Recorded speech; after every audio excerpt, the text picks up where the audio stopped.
Yeah. Back once again, Trey, with another Fish Out of Water request reaction. Ralph, Mctell, Streets of London. Let's get to it.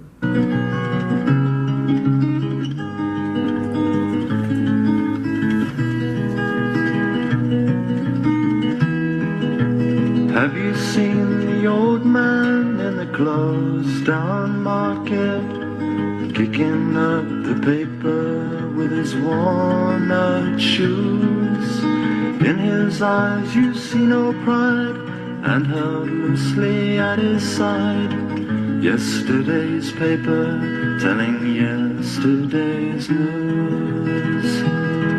So how can you tell me you're lonely and say for you that the sun don't shine? Let me take you by the hand and lead you through the streets of London, show you something to make you change your mind.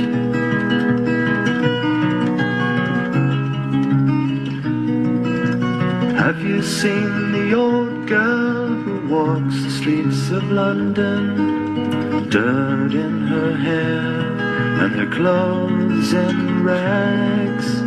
She's no time for talking, she just keeps right on walking, carrying her home in 2 carrier bags. So how can you tell me you're lonely and say for you that the sun don't shine? Let me take you by the hand and lead you through the streets of London, show you something to make you change your mind. It's a fact. It will make you change your mind and appreciate what you have. That's for sure. For sure.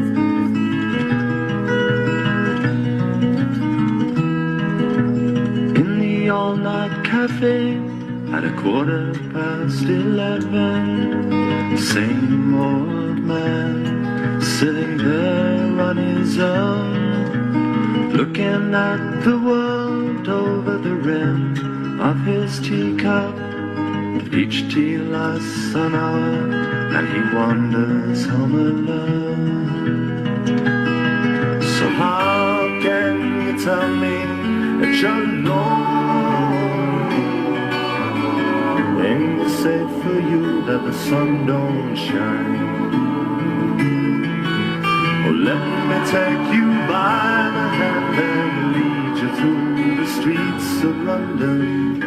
I'll show you something to make you change your mind.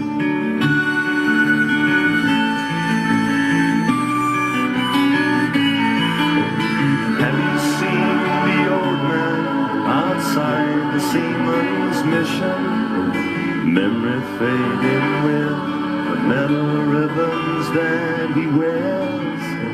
And in our winter city the rain cries a little ditty for one more forgotten hero in a world that doesn't care.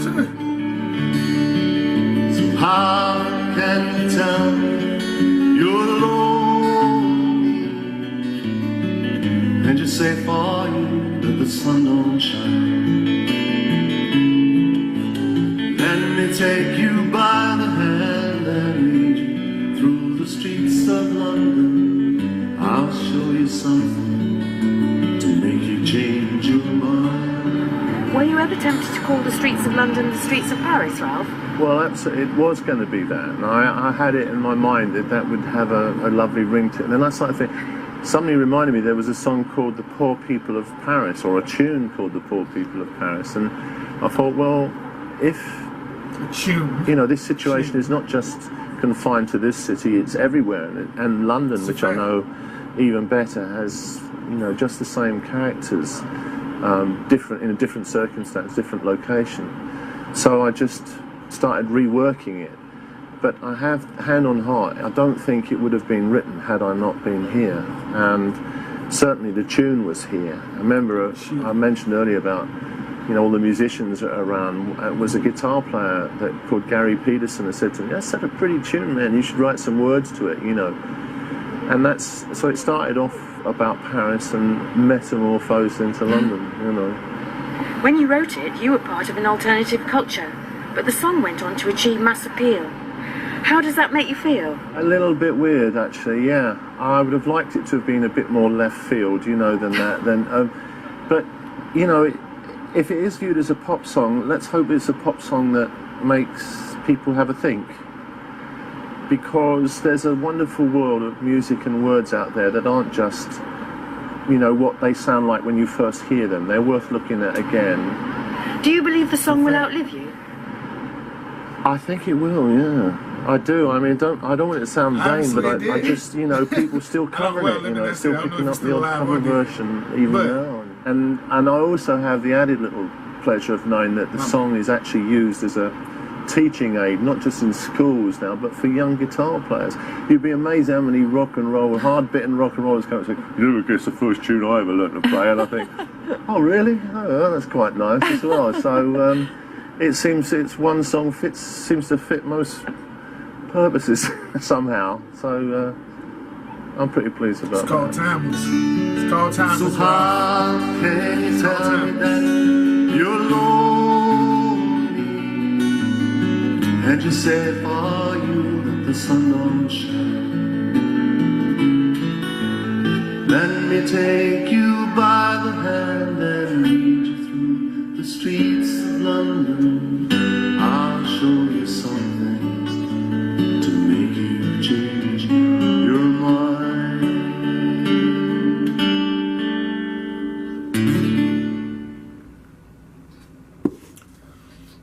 The stress of working hard to keep your bills paid and clothes on your back and on your kids' back and keep everybody fed well, and just the everyday stress that people that have 9 to 5 and responsibilities go through are bad. Don't never think it's not. It's not normal. I feel like if you stressing over being able to live, that's a problem. I don't care what anybody says. But you could also be homeless. And when you pass by the homeless people in your city, you know, in your mind, well, at least I'm saying in your mind. In my mind, it's a lot of times where I be like, look, I don't have $1 to spare you. Because I got to keep all the dollars that I earned from working my ass off all week to take care of my family. And as unselfish as that feels, it's still a selfish way of thinking. Because that could be you at any point in time. I know it's a lot of times you think that it's impossible, you'll never get there, but you never know at all.